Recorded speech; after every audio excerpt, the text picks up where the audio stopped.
Hello everyone! So it's December 9 and I'm Christine aka Doña Budang, and today I will give you a quick tour on my new, accommodation slash room slash, let's say, condo, question mark, because the payment here is super pricey.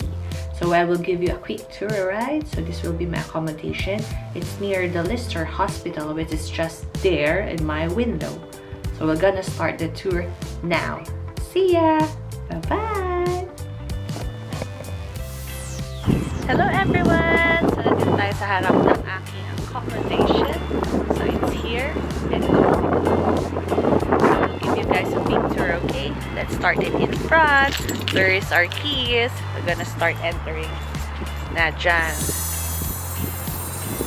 Okay? Let's go!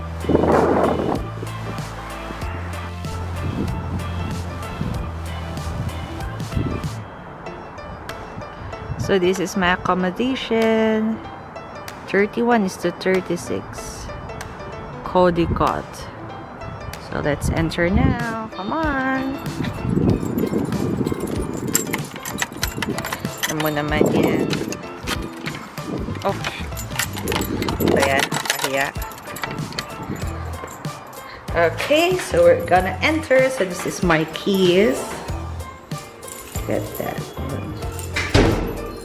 So mga pinuntahan ko, Cambridge. So it's just here, number 32. Okay, let's use the card again. Alright, here we go. Pagpasok mo, makikita na kayo ni Rudolph, the black-nosed reindeer. Hi! Say hi! Alright, so this is our toilet. There you go. And our shower room. So that one. Then walking through, this is our kitchen.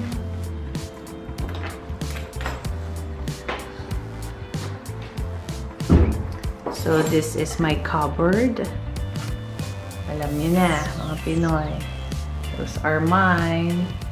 Seasonings, all those things. And of course, fruits.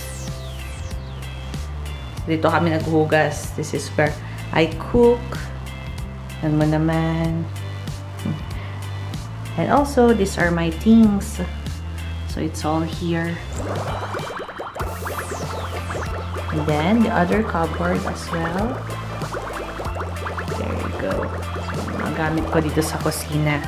Of course, as we share a common kitchen, toilet, and bathroom. So, this is a refrigerator. As you can see, daming ref magnet. Hulaan nyo kung saan yung akin dyan. Nan mo naman. Well, basically, ito pa lang yung akin. So, London. Look at that. And Cambridge, yung mga napuntahan ko na. Then, M&M's World in London. So, sa kanila na yan. Well, hopefully, makapunta rin in the future. And of course, our favorite part, which is the refrigerator. So, buksan na natin. There you go.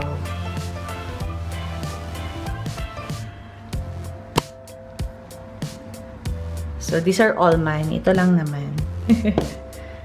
So, we have that one. Strawberry jam, carnations, of course, strawberry cheesecake, and fresh milk. Can't live without it. I just bought it in Tesco. There you go. And of course, going down, we also have freezer. Our freezers. So this is my freezer. So all those frozen foods there. Hindi ko pa nagagalaw. Mind you, expirations here are very important. Okay.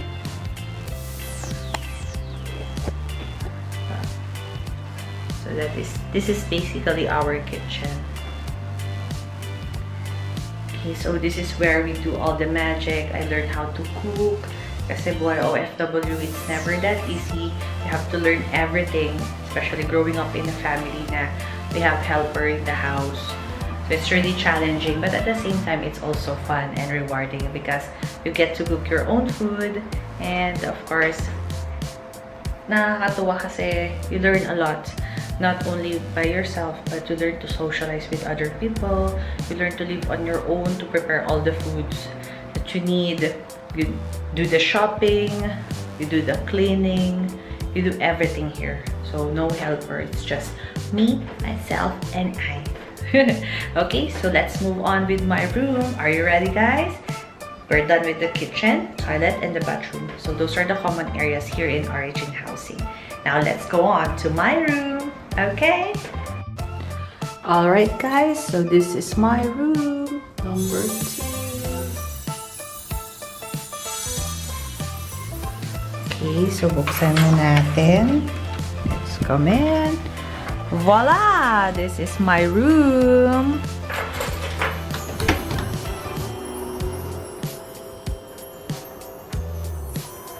So, ikot muna tayo to see my room. A sneak peek in my room, of course.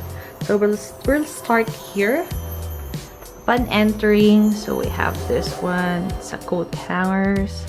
So, I have my robes, toilet, and then used jackets, coats, and everything. Kasi the weather here is malamig talaga. It's really cold. Then here, we also have my mini shoe rack. All sort of shoes, mostly blacks, as you can see.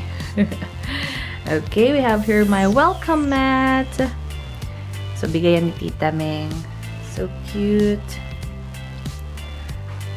Right, to my right, this is my inspirational board.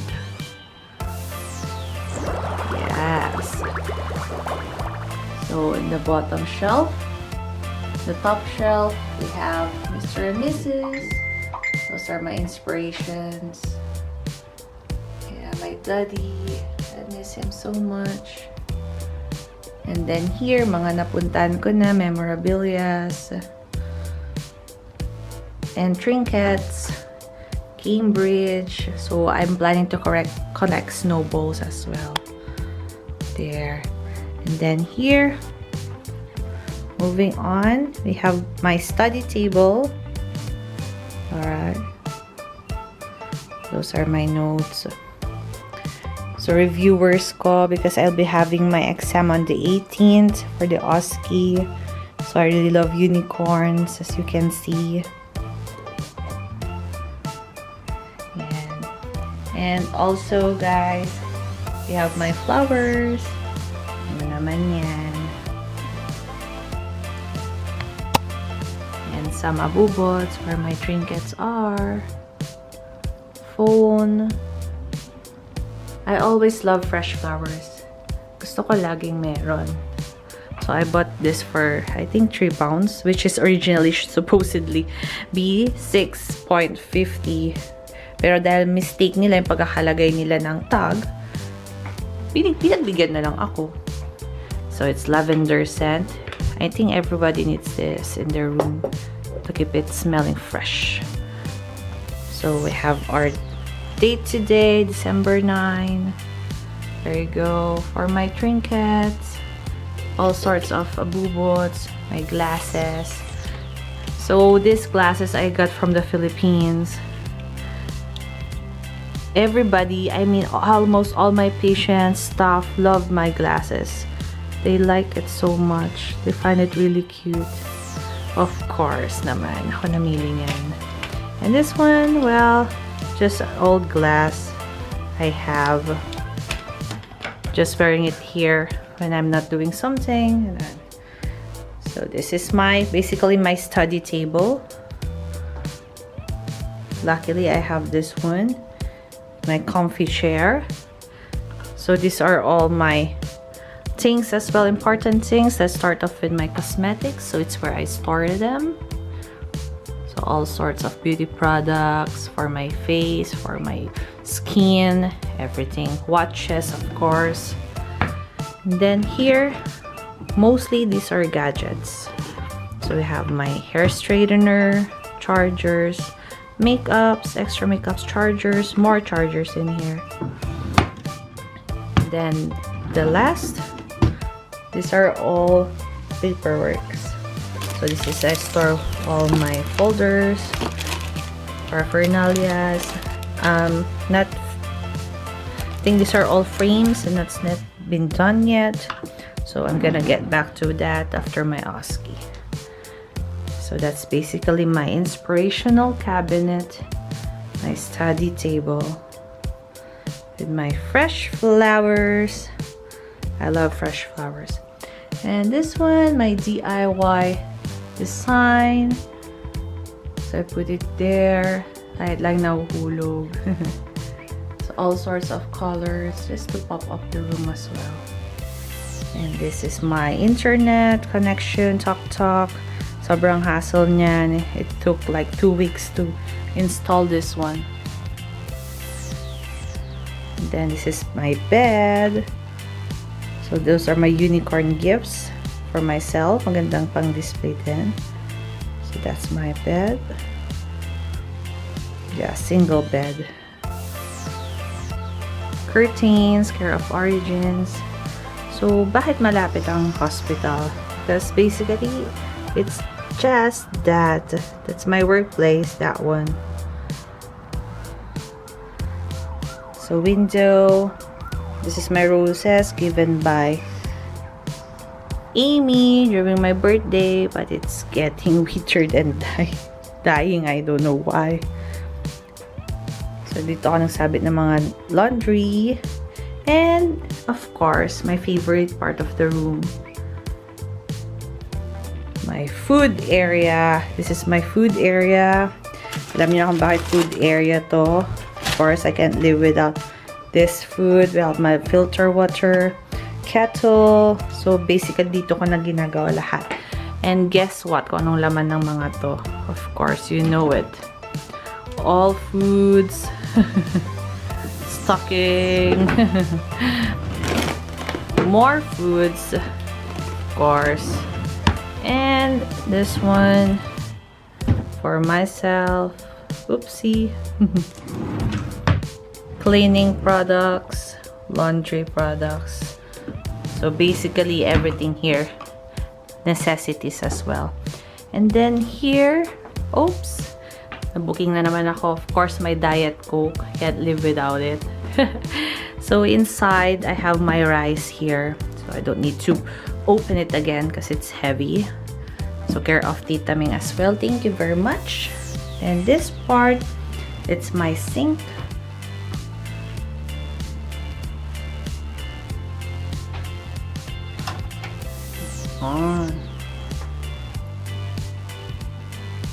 My mirror, and of course we're cleaning hygiene, toothbrush, and then my towel. Of course, we have a mat to avoid spillage. Then this part would be my stroller when I go shopping, laundry bag, and this is my cabinet.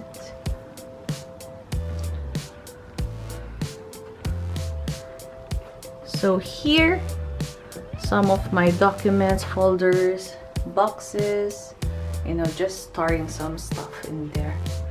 And then on the other end, this part are my clothes. So yan lang damit ko. Sobrang liit lang, beshi. Pero hang dumadami na siya. Saka ng shopping. And of course, I'm proud to say, look at my chandelier. So pretty, isn't it? Yes. Love it. So this is basically my room.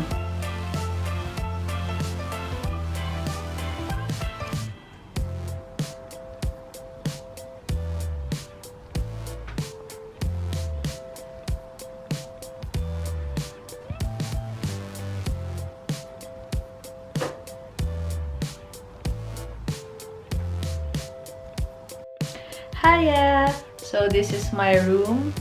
Kita nyo na, nag-tour na tayo dito.